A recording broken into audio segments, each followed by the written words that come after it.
வணக்கம். ஒலிபெருக்கியும் மக்களின் அடிப்படை உரிமையும் இந்திய அரசியலமைப்பு சட்டமும் என்ற தொடர் வீடியோவில் பகுதி 2ல் அரசியலமைப்பு சட்டத்தின் ப்ரீயாம்பிள் முகப்புரையை பற்றி பார்த்துருக்கோம். அதில் ஈக்குவாலிட்டி அப்படின்னு ஒரு வார்த்தையை குறிப்பிட்டிருக்காங்க.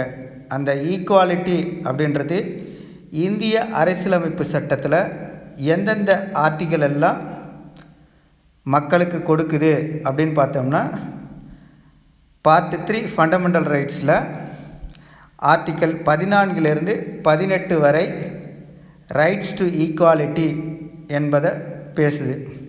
இதில் ஆர்டிக்கல் 14 என்ன சொல்லுதுன்னா, ஈக்குவாலிட்டி பிஃபோர் லா, சட்டத்தின் முன்பு அனைவரும் சமம், பொருளாதார, அரசியல், சமுதாய வேறுபாடுகள் எதுவும் இல்லாமல் சட்டத்தின் முன்பு அனைவரும் சமம் என்று ஆர்டிக்கல் 14 சொல்லுது.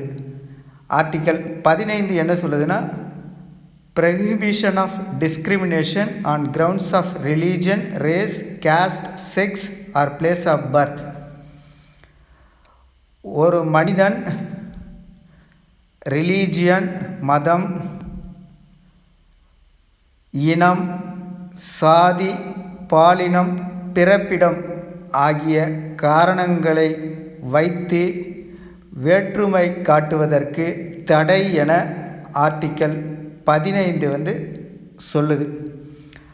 ஆர்டிக்கல் 16 என்ன சொல்லுதுன்னா, equality of opportunity in matters of public employment, பொது வேலை அமர்த்தங்கள் தொடர்பாக சமன்மையான வாய்ப்பு நலம் வழங்கப்பட வேண்டும். ஒரு பப்ளிக் சர்வெண்ட் தேர்வு வருது அப்படின்னா அனைவருக்கும் சமமான வாய்ப்பு நலம் வழங்கப்பட வேண்டும், ஈக்குவலாக வழங்கணும்னு ஆர்டிக்கல் 16 சொல்லுது. ஆர்டிக்கல் 17 என்ன சொல்லுதுன்னா, அபாலிஷன் ஆஃப் அன்டச்சபிலிட்டி, தீண்டாமை என்பது ஒழிக்கப்பட்டு இருக்கிறது. தீண்டாமையை யாரேனும் கடைபிடித்தால் அவர்களின் மீது நடவடிக்கை எடுக்கப்படும் என்று ஆர்டிக்கல் 17 சொல்லுது. ஆர்டிக்கல் 18 அபாலிஷன் ஆஃப் டைட்டில்ஸ், விருது பட்டங்கள் ஒழிப்பு அப்படின்றதுல ஆர்டிக்கல் 18 சொல்லுது.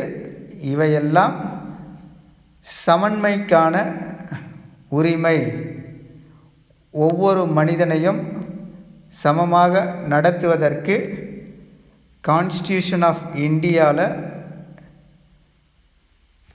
கொடுக்கப்பட்டிருக்கு.